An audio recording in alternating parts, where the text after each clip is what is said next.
Second time, even more wow. I think it's opening more characters. There's some sweetness. I'm Zach. I'm Brandon. And we're the Bourbon Bros. And this is Redwood Empire Cask Strength Pipe Dream. Pipe Dream. And there's other cask strengths of Redwood. Yep. But we've heard that the Pipe Dream is the best out of the lineup. At least the place to start, for sure. Yeah. Yeah. I'd like for us to determine what the best is. But of course. We would always like to be we would like to be the judge and the jury. And the execution. Cool label.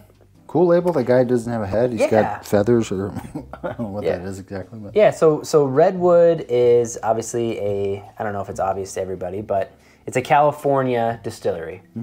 Where the redwoods are. Let's talk about the mash bill a little bit. So it's got 73% corn in here, 18% rye, and 5% malted barley, 4% wheat. So 4 grain. So it's a 4 grain. It's also a 4-year bourbon, and it's at 115 proof.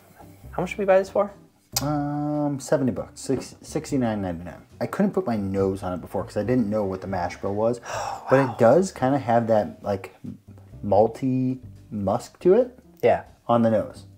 And I was like, what is that kind of dusty flavor I'm smelling here? Brandon just poured his. Mine's been poured for probably a good 20 minutes. Oh, wow. So give this a smell. Give this a smell. This smells way different than it did when it was poured. Very sweet on the nose now. Yep. You can smell some cinnamon coming through on the nose.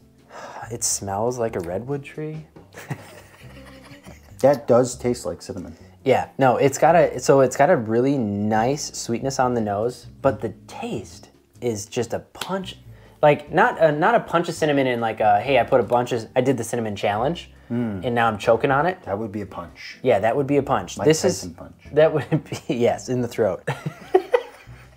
This would be more of like not even like a. Would you say like a Big Reds? I wouldn't say even Big Reds. No, because it's more subtle than that. Yeah, softer than that. Cinnamon Toast Crunchy. Yeah. Yeah. Yeah, Cinnamon Toast Crunchy is a good way to put that. Which I learned from my wife. If you throw a Y at the end of any word, you can make it a descriptive word. Cinnamon Toast Crunchy. And then if you put an S at the end of Crunchies. Yeah, well, if you put an S at the end of like anything, so like say like Taco Bell's or anything like that. Now you sound 100 years old. Yeah, you're like 58, 50 or older. Yeah, like, I can picture you right now. I can picture you right now, Pete. Not Pete. It's good bourbon. It's good bourbon. Flavor-wise, definitely picking up that Cinnamon Toast Crunch, kind of crunchies flavor for sure. I liked it. I like that you can chew on it. Good finish as well, actually. I think the finish is really nice. It's not like, it's not super long, but it's medium to long, I would say, in that range. I think it's nice that they allow you the opportunity to try both their small batch for kind of their mainstream product, as well as having the opportunity to try the cask strength. Because there's a lot of other bourbons that we've both wanted to try. Man, that's good, but that'd be really good at cask strength. Yeah. All right. Well, I don't have much more to say about it. It's pretty damn good. I'm glad that it lived up to the hype. Yeah. Right. If I give a final phrase about it, it really delivers a unique cinnamon flavor that's on the sweet side, and I like that about it. It's good. We'll leave Brandon. It's good for his final thoughts. This is your Double Oak Peerless Rye. We are super excited to get this. Very excited. Yeah, this is great. So we how do we say this? We don't know a ton about Peerless. What we do know is pretty concrete.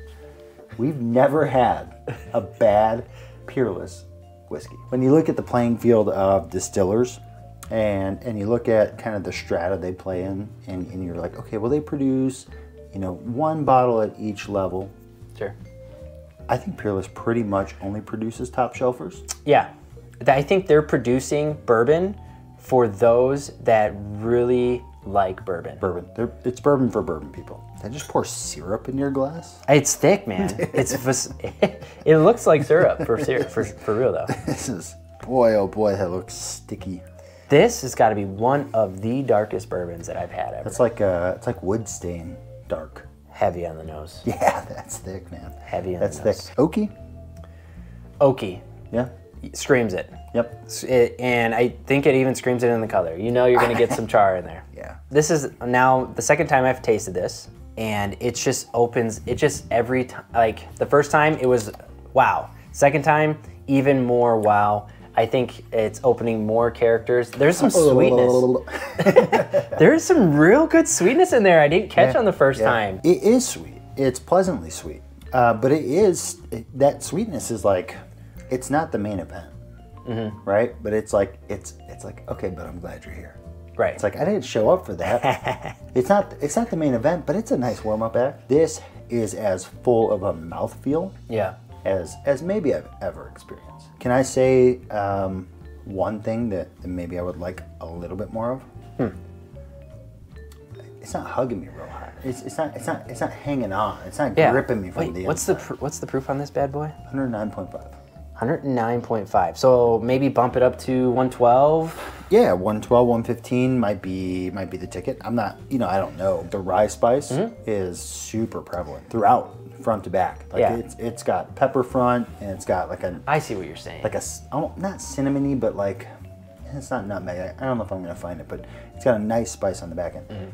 But it's not hanging out and hugging my chest, right? I want some cozy on the inside. Let me get a little cozy on the inside. Yeah. Doesn't quite give me that. Yeah, I would agree. They're definitely charging craft prices. They're definitely making niche bourbons. Come back to the first thing I said. What we know that's concrete is they make damn good whiskey. It's good every time. Yeah, all of it. And every time I have it, I'm like, yep, I wasn't wrong. It was great. Yeah, yep. No, it's pleasantly consistent. Yeah. And I mean that. Like every time you try it, like you said, it's as good as it was the last time. Yeah. Which sometimes you're like, hey, was it just in the moment? Did I have a couple before? Always good. Any parting thoughts? No, I mean, again, Peerless coming through, shining star. I think it's definitely sticks out. I think everyone should try to find some of this, and if you do find it, grab it. It's worth the dollars for sure. It's so good. Yeah, it really is. Yep. It really is good. Put a big stamp of approval on that. All right. Well, that's our little review of your double oaked Peerless Rye whiskey. Bourbon. All right. I'm Brandon. He's Zach. We're the Bourbon Bros. See you next time. How's this smell? Smell of? Did you fart? No. Oh, what do you mean? How does it smell? It smells like water now. Okay, good.